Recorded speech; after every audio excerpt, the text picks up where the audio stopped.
Hello students, मेरा नाम धीरज Mohan Dwivedi and स्वागत है आपके फेवरेट चैनल मैग्नेट ब्रेन्स पर। मैग्नेट ब्रेन्स एक ऐसा चैनल जहां पर आपको मिलता है बिल्कुल quality content bye experience and expert teacher के साथ, वो भी बिल्कुल फ्री ऑफ कॉस्ट। मतलब इस चैनल पे ऐसा बिल्कुल नहीं है कि आप 2-3 वीडियोस देखें उसके बाद कोई आपको पेड सब्सक्रिप्शन लेना हो, ऐसा बिल्कुल भी नहीं है। ठीक है, चलें तो आज हम शुरू करेंगे आपके 12th फिजिक्स का एग्जाम्पलर क्वेश्चन में dual nature of matter and radiation में हम बात करेंगे आज की वीडियो में very short answer question. Last video में हमने देखा था मल्टीपल चॉइस क्वेश्चन, ठीक है, तो आज अपन देखते हैं वेरी शॉर्ट आंसर। अच्छे क्वेश्चंस हैं, दिमाग लगेगा, ध्यान से आप लोग सुनना यहां पर। ठीक है, शुरू करते हैं। क्वेश्चन नंबर 14, 13 तक था आपका मल्टीपल चॉइस क्वेश्चन। ठीक है, 14th क्वेश्चन में क्या बोलता है, पहले सवाल को पढ़ते हैं। देखो, a proton and an alpha particle are accelerated using the same potential difference. Proton और अल्फा पार्टिकल दोनों को एक्सेलरेट किया गया बाय सेम पोटेंशियल डिफरेंस। मान लो पोटेंशियल डिफरेंस v है, ठीक है, तो इस v वोल्टेज से हमने दोनों को एक्सेलरेट किया। ठीक है, how are the de Broglie wavelengths lambda p and lambda alpha, ये आपका अल्फा है, lambda alpha related to each other. ठीक है, मतलब यहां पर अपन को प्रोटॉन का वेवलेंथ और अल्फा पार्टिकल का वेवलेंथ को रिलेट करना है। ठीक है, चलो यहां पर शुरू करते हैं हम लोग। तो मेरी बात को सुनना, पहले यह बताओ, किसी भी चार्ज पार्टिकल को अगर आप पोटेंशियल डिफरेंस अप्लाई करके एक्सेलरेट करते हो, ठीक है, तो आपने पोटेंशियल डिफरेंस की हेल्प से कितनी एनर्जी प्रोवाइड की उसको। ठीक है, तो ये देखो, आप लोगों ने एक रिलेशन पढ़ा होगा, आप लोगों ने एक रिलेशन पढ़ा होगा कि चार्ज इनटू पोटेंशियल डिफरेंस ये होता है आपका एनर्जी जो आपने प्रोवाइड किया with the help of potential difference. ठीक है, ये एनर्जी किस में कन्वर्ट होगी, काइनेटिक एनर्जी में, है कि नहीं। तो यहां पर आप बोल सकते हैं ना, Q into v equal to half m v square. Is it clear. यहां पर v वोल्टेज है और ये वाला v क्या है, वेलोसिटी है। ठीक है, चलो, तो ये आपका रिलेशन होगा, है कि नहीं। अब मैं काम करता हूं, यहां पर वेलोसिटी को कन्वर्ट करके रख लेता हूं इन टर्म्स ऑफ वेवलेंथ। ठीक है, तो आप बताओ डी ब्रोगली वेवलेंथ क्या होता है, lambda equal to h upon m v, है कि नहीं। तो यहां पर देखो, यहां पर हम v की वैल्यू क्या लिख सकते हैं, h अपॉन एम लैम्डा। ठीक है, तो आप क्या करेंगे, इस v के जगह पर ये पुट कर देते हैं, है कि नहीं। तो देखो यहां पर ध्यान से, q into voltage is equal to half m into v square. V square मतलब इसका स्क्वायर, तो देखो यहां पर ध्यान से, h square upon m square into lambda square. ठीक है, तो यहां पर आपका ये मास कैंसिल हो गया, तो ये हो गया आपका q v equal to h square upon 2m lambda square. Is it clear. तो ये रिलेशन मिल गया अपन को वेवलेंथ और वोल्टेज के बीच में, है ना। अब इनका इस्तेमाल करूंगा for proton and for alpha particle. ठीक है, और फिर दोनों को रिलेट करना है अपन को। Is it clear. चलो शुरू करते हैं अपन, ध्यान देना आप लोग। यहां पर देखो, बात करते हैं अपन पहले प्रोटॉन की। तो प्रोटॉन का चार्ज कितना होता है, स्मॉल e, ठीक है, और प्रोटॉन का मास मान लेते हैं small m। Is it clear. तो उसके लिए अगर मैं ये रिलेशन लिखूं फॉर प्रोटॉन, तो ध्यान देना आप लोग यहां पर देखो, फॉर प्रोटॉन की बात करें तो यहां पर क्या होगा, Q की value small e, voltage V is equal to h square upon 2, इसका मास क्या है, m मान लेते हैं अपन प्रोटॉन का मास। ठीक है, और यहां पर आएगा लैम्डा पी का स्क्वायर ना, वेवलेंथ ऑफ प्रोटॉन। ठीक है, चलो इसको दे दिया अपन ने इक्वेशन नंबर 1। अब बात करेंगे अल्फा पार्टिकल को लेके। ठीक है, for alpha particle, for alpha particle. अब देखो यहां पर अल्फा पार्टिकल का चार्ज कितना होता है, 2e होता है कि नहीं? तो यहां हो जाएगा 2e into voltage is equal to h square upon 2 into mass, और अल्फा पार्टिकल का मास प्रोटॉन के मास के मुकाबले 4 गुना होता है। मतलब यहां पर m की जगह हम क्या लिखेंगे, 4m लिखेंगे, और यहां पर क्या आएगा, लैम्डा ऑफ अल्फा का स्क्वायर, है कि नहीं? ठीक है। अब आप देखो ध्यान से, यहां पर इसको दे दो इक्वेशन नंबर 2। अब मुझे इन दोनों को रिलेट करना है कि नहीं? तो ऑब्वियस ही बात है, क्या करेंगे, ईवी की वैल्यू ये पुट कर दें यहां पर, है कि नहीं? आप दोनों को डिवाइड करो तो भी काम हो जाएगा, लेकिन सिंपल ईवी की वैल्यू ये है, यहां डाल दें। तो आप बताओ, यहां पर बोलूंगा फ्रॉम 1 and 2, ये 2 एज इट इज, ईवी की वैल्यू ये, तो h square upon 2m into lambda p square is equal to, ये एज इट इज है, एच स्क्वायर अपॉन ये हो गया 8m लैम्डा अल्फा स्क्वायर। तो ये देखो एच स्क्वायर कैंसिल, ये 2 कैंसिल, मास कैंसिल, है कि नहीं? तो यहां पर आप क्या करेंगे, इसको ऊपर इंटू करो, तो 8 लैम्डा अल्फा स्क्वायर, देखो ध्यान से, ये हो गया आपका 8 lambda alpha square equal to lambda p square. तो यहां पर आप स्क्वायर रूट करेंगे तो ये हो जाएगा आपका 8 का स्क्वायर रूट होता है 2√2, lambda alpha is equal to lambda p. ये हो गया दोनों के डी ब्रोगली वेवलेंथ के बीच का रिलेशन। Is it clear? ठीक है, तो सिंपल सवाल था आपका ये। यहां पर बस आपको यह पता होना चाहिए कि अगर हम पोटेंशियल डिफरेंस अप्लाई करके किसी को एक्सेलरेट करते हैं तो हमने एनर्जी कितनी दी, हमने दी Q into v, and that energy is converted into kinetic energy. ठीक है, और वहां पर काइनेटिक एनर्जी के एक्सप्रेशन में जो V था उसको हमने कन्वर्ट कर दिया in terms of lambda by using relation lambda equal to h upon mv। ठीक है, तो सिंपल क्वेश्चन था, आप इसको नोट करें, फिर हम आगे बढ़ते हैं। चलो देखो ध्यान से आप लोग नेक्स्ट क्वेश्चन में, नेक्स्ट क्वेश्चन में क्या बोलता है। ठीक है, इसमें पहला पार्ट है, in the explanation of photo electric effect we assume 1 photon of frequency nu, ये न्यू है, ठीक है, nu collides with an electron and transfer its energy. ठीक है, देखो आपको ये पता तो है वैसे कि फोटो इलेक्ट्रिक इफेक्ट में क्या होता है, एक फोटोन जिसकी फ्रीक्वेंसी न्यू है वो कोलाइड करती है इलेक्ट्रॉन के साथ और अपनी एनर्जी उसको ट्रांसफर कर देती है कि नहीं? ठीक है, this leads to the equation for maximum energy Emax of the emitted electron as this। ये आप लोगों को पता है, ये फोटो इलेक्ट्रिक इफेक्ट इक्वेशन होती है, ठीक है कि नहीं है? तो यहां देखो H न्यू, ये जो हमने एनर्जी दी उसको, उसमें से आप ये जो फाई नॉट है इसे कहते हैं वर्क फंक्शन। देखो है ना, मतलब हर मेटल का अपना एक वर्क फंक्शन होता है।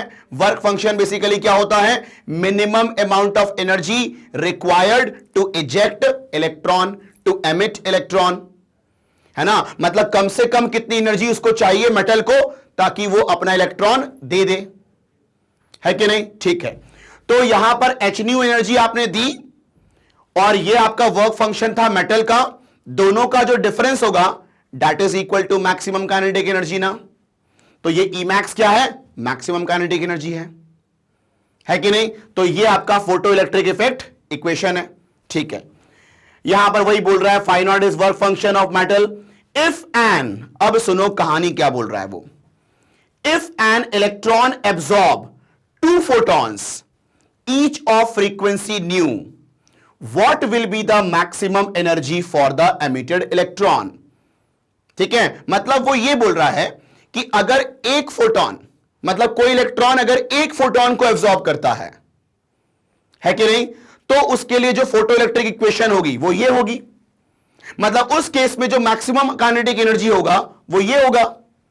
लेकिन अगर कोई इलेक्ट्रॉन दो फोटॉन्स को एब्जॉर्ब कर लेता है, कोई एक सिंगल इलेक्ट्रॉन दो फोटॉन्स को एब्जॉर्ब कर लेता है, तो उस केस में मैक्सिमम काइनेटिक एनर्जी के एक्सप्रेशन क्या होंगे, है कि नहीं। चलो आप बताओ, दो फोटॉन्स एब्जॉर्ब किया है और फ्रीक्वेंसी न्यू, तो यहां पर जो इंसिडेंट एनर्जी है वो होगा 2h न्यू ना। ठीक है, ध्यान दो आप लोग यहां पर, इधर देखो इसका आंसर। आप बताओ यहां पर जो एनर्जी उस पर फॉल हुई है इलेक्ट्रॉन के ऊपर, ठीक है, वो दो फोटोन वाली एनर्जी फॉल हुई है कि नहीं। तो आप बताओ एनर्जी जो यहां पर फॉल हुई है वो h इंटू 2 न्यू हुई है ना। यहां पर फ्रीक्वेंसी कितना है, 2 न्यू है। या ये बोल लें कि यहां पर एक फोटोन के पास फ्रीक्वेंसी कितनी है, न्यू है। तो दो फोटोन फॉल हुआ है तो 2 न्यू हो गया, तो एनर्जी कितना हो गया आपका, 2h न्यू, है कि नहीं। ठीक है, चलो तो ये हो गया आपका 2h nu. Is it clear. ठीक है, तो ये एनर्जी उसके ऊपर फॉल हुआ है। आ रही है बात समझ में आपको। ठीक है, अब बताओ, देख के यहां पर फोटो इलेक्ट्रिक इक्वेशन क्या होती है, 2h nu is equal to work function plus E max. यह होता है आपका फोटो इलेक्ट्रिक इक्वेशन। ठीक है, अब आप देखो इस केस में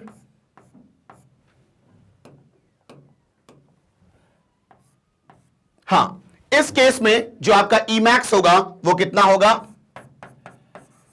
ई मैक्स इक्वल टू आपका होगा 2h न्यू माइनस 5,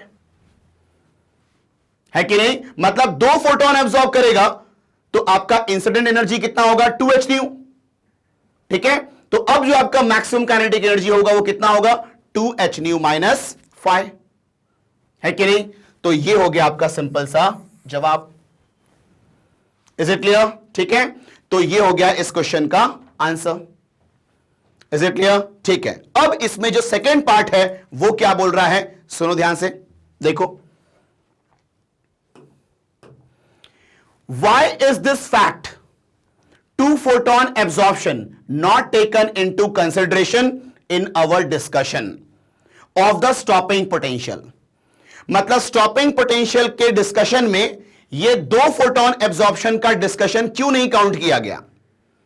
क्योंकि मेरी बात को सुनना, दो फोटॉन्स एब्जॉर्प्शन जो होता है वो उसकी प्रोबेबिलिटी बहुत कम होती है। मतलब ऐसा बहुत कम होता है कि कोई इलेक्ट्रॉन, कोई पर्टिकुलर इलेक्ट्रॉन, ठीक है, दो फोटॉन्स एब्जॉर्ब कर ले, है कि नहीं। उसकी प्रोबेबिलिटी बहुत कम होती है कि नहीं। इसका मतलब कि वहां पर ऐसा एमिशन जो है वो नेग्लिजिबल होता है। मतलब मैंने ये कहा आपसे कि कोई भी एक पर्टिकुलर इलेक्ट्रॉन दो फोटॉन्स एब्जॉर्ब कर ले, उसकी प्रोबेबिलिटी ना के बराबर है, बहुत ही लो है कि नहीं। इसीलिए हम लोग स्टॉपिंग पोटेंशियल में उसका डिस्कशन काउंट नहीं करते हैं। ठीक है, सिंपल सा यहां पर आपको स्टेटमेंट देना है ये चीज। Is it clear. ठीक है, तो जो मैंने बोला वो यहां पर आपको लिखा हुआ मिलेगा। Is it clear. ठीक है, चलें, तो ये थे आपके दो पार्ट। अब हम देखते हैं next question, that is question number 16। आओ देखो क्या बोलता है वो। यहां पर सवाल नंबर 16 में बोलता है, there are materials which absorb photons of shorter wavelength and emit photons of longer wavelength. देखो ध्यान से, देयर आर मटेरियल्स मतलब एक मटेरियल है जो एब्जॉर्ब कर रहा है photons of shorter wavelength. Shorter wavelength का फोटॉन्स एब्जॉर्ब कर रहा है, तो शॉर्टर वेवलेंथ का मतलब हाई एनर्जी का फोटॉन एब्जॉर्ब कर रहा है, क्योंकि एनर्जी और वेवलेंथ क्या होते हैं, इनवर्सली होते हैं, है कि नहीं। आप ये बताओ एनर्जी ऑफ फोटॉन क्या होता है, E equal to h nu. तो यहां पर न्यू को हम लिख सकते हैं C बाय लैम्डा। तो आप बताओ E और लैम्डा इनवर्सली है कि नहीं। ठीक है, तो अगर कोई मटेरियल एब्जॉर्ब कर रहा है फोटॉन्स ऑफ शॉर्टर वेवलेंथ, इसका मतलब वो हाई एनर्जी का फोटोन एब्जॉर्ब कर रहा है, ठीक है। And emit photons of longer wavelength, और वो जो एमिट कर रहा है वो लॉन्गर वेवलेंथ का फोटॉन्स एमिट कर रहा है, वो है कि नहीं, मतलब लो एनर्जी का फोटॉन्स एमिट कर रहा है कि नहीं, ठीक है। Emit photons of longer wavelength, ठीक है। अब जरा सोचो, कोई मटेरियल है वो ज्यादा एनर्जी एब्जॉर्ब कर रहा है और कम एनर्जी का फोटॉन्स एमिट कर रहा है, ठीक है। तो ये सही है, बिल्कुल हो सकता है, कोई दिक्कत नहीं इसमें, है कि नहीं, क्योंकि जो भी एब्जॉर्ब्ड है उससे कम वो एमिट कर रहा है, तो कोई इश्यू नहीं है, ठीक है। मतलब उसको अपनी खुद की एनर्जी नहीं देनी पड़ रही है फोटॉन्स के फॉर्म में, है कि नहीं। अब देखते हैं आगे क्या बोल रहा है वो। Can there be stable substance which absorb photons of larger wavelength and emit light of shorter wavelength, मतलब क्या ऐसा कोई स्टेबल मटेरियल होगा जो लॉन्गर वेवलेंथ का फोटॉन्स एब्जॉर्ब करे और शॉर्टर वेवलेंथ का फोटॉन्स एमिट कर दे। तो मेरी बात को सुनना, आप यह कहना चाह रहे हो कि क्या कोई स्टेबल सब्सटेंस है जो लॉन्गर वेवलेंथ वाले फोटॉन्स को एब्जॉर्ब करे, मतलब कम एनर्जी एब्जॉर्ब करे, और शॉर्टर वेवलेंथ वाला फोटॉन्स एमिट करे, मतलब ज्यादा एनर्जी वाला फोटॉन्स एमिट करे। तो जरा दिमाग लगाओ, ठीक है, कि अगर वो कम एनर्जी एब्जॉर्ब कर रहा है लेकिन वो ज्यादा एनर्जी का फोटोन एमिट करे, ऐसा कोई स्टेबल सब्सटेंस कर सकता है क्या? नहीं, क्योंकि अगर आपको ज्यादा एनर्जी एमिट करना है तो आपको खुद की एनर्जी देनी पड़ेगी, ठीक है। मतलब एब्जॉर्ब आपने कम किया और एमिट आपने ज्यादा कर रहा है, एमिट ज्यादा कर रहे हो, दैट मींस अगर ऐसा करना है तो उसके लिए उसको अपनी खुद की एनर्जी देनी पड़ेगी, लेकिन यह संभव नहीं है फॉर स्टेबल सब्सटेंस। अगर कोई सब्सटेंस स्टेबल है तो वो अपनी एनर्जी नहीं देगा, है कि नहीं, ठीक है। तो ऐसा कोई मटेरियल नहीं है, ठीक है, जो ये काम करे, ऐसा कोई भी स्टेबल मटेरियल नहीं है जो ये काम करे। आ रही है बात समझ में आपको यहां पर, ठीक है। तो यहां पर आंसर में वही लिखा है जो मैंने आपसे कहा अभी, in case 1 the energy of incident photon on a material is high and the energy of emitted photon is लो, जो मैंने वही कहा आपसे। सेकेंड केस में क्या बोल रहा है, the energy of incident photon is low, मतलब जो एब्जॉर्ब किया है वो लो है, and the energy of emitted photon is high, ठीक है। It means in second case the material has to supply the energy, मतलब यहां पर मटेरियल को सप्लाई करना होगा अपनी खुद की energy for the emission of photon, ठीक है। This can not happen for stable substance. Is it clear? ठीक है, तो यह था आपका सिंपल क्वेश्चन का आंसर। अब हम आगे बढ़ते हैं नेक्स्ट क्वेश्चन की तरफ। देखो ध्यान से आप लोग, क्वेश्चन नंबर 17 क्या बोल रहा है यहां पर, बिल्कुल ध्यान से देखना आप लोग। बिल्कुल ये बेसिक क्वेश्चंस आपको दिख रहे हैं। मतलब मैं आपको बताऊं, ये जो अपन एग्जाम्पलर के क्वेश्चन सॉल्व करते हैं ना, तो इसमें आपको हर क्वेश्चन में, लगभग हर क्वेश्चन में आपको एक डीप थिंकिंग का क्वेश्चन देखने को मिलेगा। मतलब यहां पर ऐसे क्वेश्चंस आपको देखने को मिलेंगे ना कि जहां पर अगर आपने चैप्टर को एक सिंपल तरीके से अगर आपने पढ़ा होगा ना, मतलब ऊपर का अगर आपने पढ़ लिया तो इनके क्वेश्चंस नहीं बनेंगे। आपको चैप्टर का एक थॉरो नॉलेज होना चाहिए, तब जाके आप इनके क्वेश्चंस का जवाब दे पाओगे। Is it clear? ठीक है, चलें तो देखिए ध्यान से क्या बोलता है यहां पर 17th क्वेश्चन में, do all the electrons that absorb a photon come out as a photo electrons. मतलब उसने क्या बोला, क्या सारे इलेक्ट्रॉन्स जो फोटोन एब्जॉर्ब करते हैं वो बाहर निकल जाते हैं क्या एज अ फोटो इलेक्ट्रॉन्स? तो ऐसा नहीं है। मेरी बात को सुनना ध्यान से। मतलब तुम ये सोचो कि अगर फोटोन फॉल हुआ है उस मेटल सरफेस पे, मतलब उस फ्री इलेक्ट्रॉन्स पे फॉल हुआ है, ठीक है, तो सारे इलेक्ट्रॉन्स निकल जाएंगे, ऐसा नहीं है। होता यह है कि जब फोटॉन्स इंसिडेंट होते हैं मेटल सरफेस पे, मतलब जब इलेक्ट्रॉन्स पे वो फोटॉन्स फॉल होते हैं ना, तो मेटल के अंदर ही इलेक्ट्रॉन्स स्कैटर होते हैं, मेटल्स के अंदर ही, है कि नहीं? और उनमें से कुछ ही इलेक्ट्रॉन्स होते हैं जो बाहर निकल पाते हैं, जिनकी एनर्जी वर्क फंक्शन से ज्यादा होती है ना? हर मेटल की अपनी एक वर्क फंक्शन होती है, मतलब हर मेटल की अपनी एक मिनिमम एनर्जी रिक्वायरमेंट होती है, ठीक है? उससे ज्यादा एनर्जी अगर उस इलेक्ट्रॉन को मिलेगी, ठीक है, तब जाके वो बाहर निकलेगा, है कि नहीं? तो मेरी बात को सुनो ध्यान से। क्या होता है, जैसे मान लो, सपोज करो कि आपके मेटल सरफेस में मान लो 100 इलेक्ट्रॉन्स हैं, फ्री इलेक्ट्रॉन्स। अब सबके ऊपर आपका फोटोन फॉल हुआ, है कि नहीं? तो वो 100 इलेक्ट्रॉन स्कैटर हो गए, लेकिन अब क्या होता है, उन 100 में से कुछ ही इलेक्ट्रॉन बाहर निकल पाते हैं। तो ऐसा क्यों भाई? सब पे तो सेम एनर्जी फॉल हुई थी, तो कुछ ही बाहर क्यों निकल रहे हैं? तो होता यह है कि जब इलेक्ट्रॉन्स पे फोटोन फॉल होता है, एनर्जी फॉल होता है, तो जब वो निकलना चाहते हैं, ठीक है, तो उनका आपस में कोलिजन होता है, मटेरियल के आयन से कोलिजन होता है, तो वहां पर भी उनकी एनर्जी वेस्ट होती है कि नहीं? लेकिन जहां पर जिन इलेक्ट्रॉन्स का कोलिजन कम होता है, ठीक है, और उनकी एनर्जी अगर उसके वर्क फंक्शन से ज्यादा है ना, या फिर उसके लगभग बराबर है, ठीक है, तो वहां से वो निकल जाता है कि नहीं? तो आप ध्यान रखें कि ऐसा बिल्कुल नहीं है कि आपका जितने इलेक्ट्रॉन्स पे फोटॉन्स फॉल हुआ है वो सब निकल जाएंगे मेटल सरफेस से, ऐसा नहीं है। कुछ ही इलेक्ट्रॉन्स निकलते हैं जिनका वर्क फंक्शन से ज्यादा एनर्जी होती है कि नहीं? तो ये जो मैंने बोला है वो यहां पर आपको लिखा हुआ मिलेगा कि no most electrons get scattered into the metal by absorbing a photon, only a few come out of the surface of metal whose energy becomes greater than work function of the metal। ठीक है, तो ये था आपका question number 17, simple question थे। अब आगे बढ़ते हैं।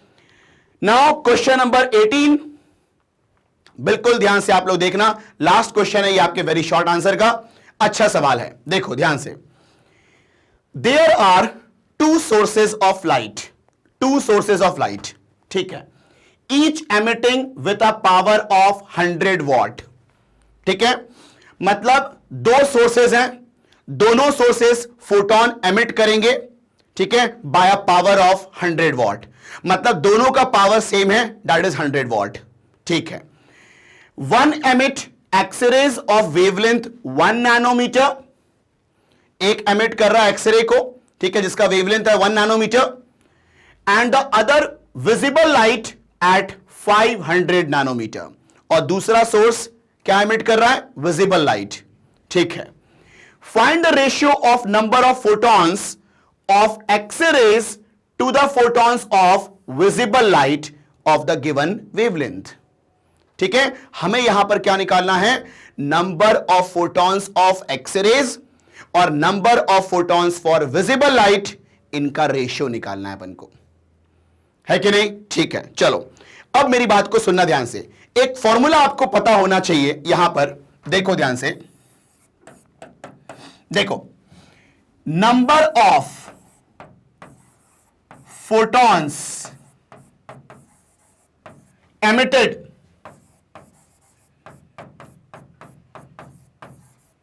पर सेकेंड जो होता है, ठीक है, वो होता है power upon energy of 1 photon, ठीक है। तो ये देखो, एनर्जी ऑफ 1 फोटॉन क्या होगा? h न्यू, ठीक है।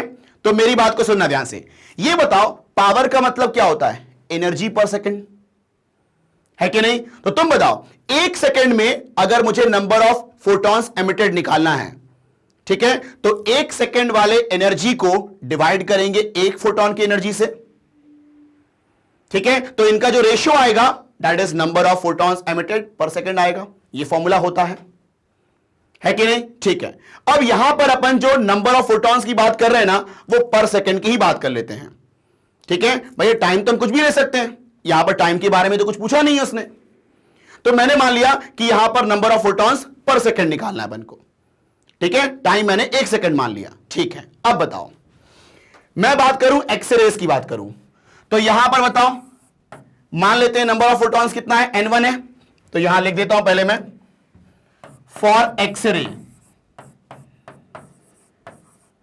ठीक है। देखो ध्यान से, n1 इज इक्वल टू, ठीक है, उसका power p that is 100 what upon h new, ठीक है।